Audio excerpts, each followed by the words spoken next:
दोस्तों आप सब कैसे हो। आज क्लास 9th का एक्सरसाइज 7.1 का क्वेश्चन नंबर 4 स्टार्ट करेंगे, जिसमें लिखा हुआ एल और एम दो समांतर रेखाएं जिन्हें समांतर रेखाओं पी और क्यू एक अनयुग्म प्रतिच्छेद करता है। फिगर बच्चों गिवन है तो बताना है। दर्शाइए कि त्रिभुज ए बी सी सुराक्षम है सी डी ए के। त्रिभुज ए बी सी जो सुराक्षम है ए सी डी ए के। तो पहले क्या करेंगे बच्चों, गिवन पार्ट को लिखेंगे और हिंदी में लिखेंगे दिया हुआ पार्ट में क्या करेंगे, क्वेश्चन को उतार देंगे। यहाँ से लेकर यहाँ तक क्या कर देंगे, उतार देंगे। ध्यान रखकर बच्चों अंडरलाइन करते हैं। गिवन पार्ट में यहाँ से लेकर यहाँ तक क्या कर देंगे, लिख देंगे। आप लोगों का काम बच्चों इसके बाद उस पार्ट को लिखना, उसके आगे लिखेंगे तो सिद्ध करना है। तो सिद्ध करना है, जो सिद्ध करने वाला पार्ट को अब लिखेंगे। सिद्ध करने वाला पार्ट क्या बच्चों, त्रिभुज ए बी सी सुराक्षम है त्रिभुज सी डी ए। उसके बाद क्या लिखते हैं, प्रमाण लिखते हैं। तो यहाँ पे लिखेंगे प्रमाण, और प्रमाण लिखने का जो त्रिभुज को सुराक्षम प्रूफ करना उसको लिखेंगे। तो पहला त्रिभुज क्या है बच्चों, ए बी सी है, तो लिखेंगे ए बी सी। और जो दूसरा त्रिभुज है जिसका नाम बच्चों त्रिभुज सी डी ए।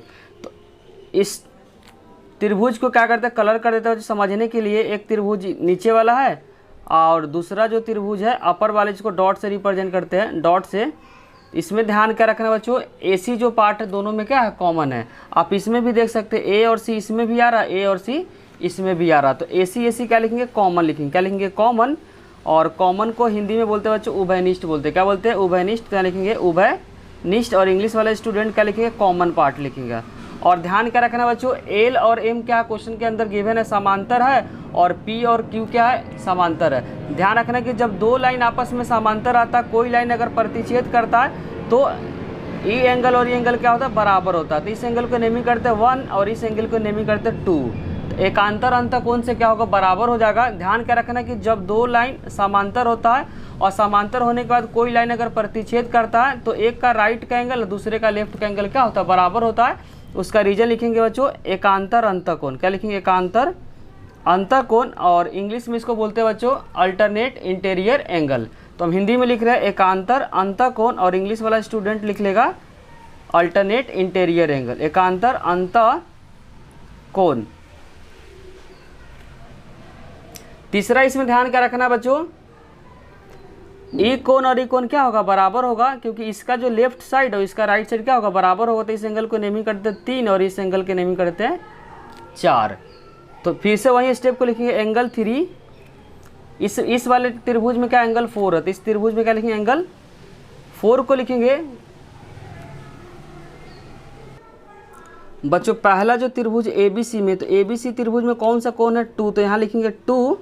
और यहाँ पे सी डी ए में कौन सा कोण है, सी डी ए में जो कोण है 1 है, तो यहाँ पे आएगा 1।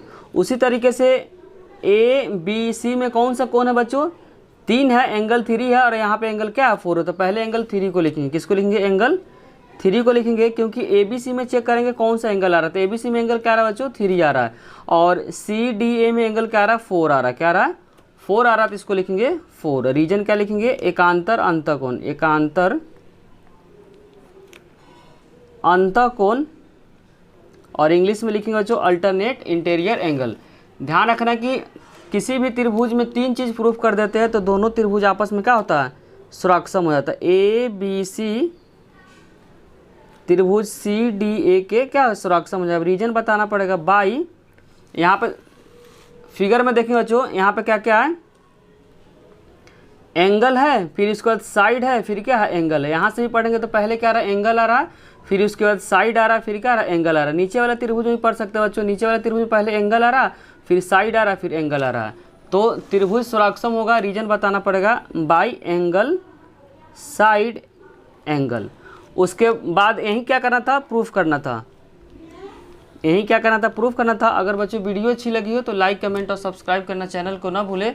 कोई भी डाउट हो तो कमेंट सेक्शन में उसे ज़रूर लिखें।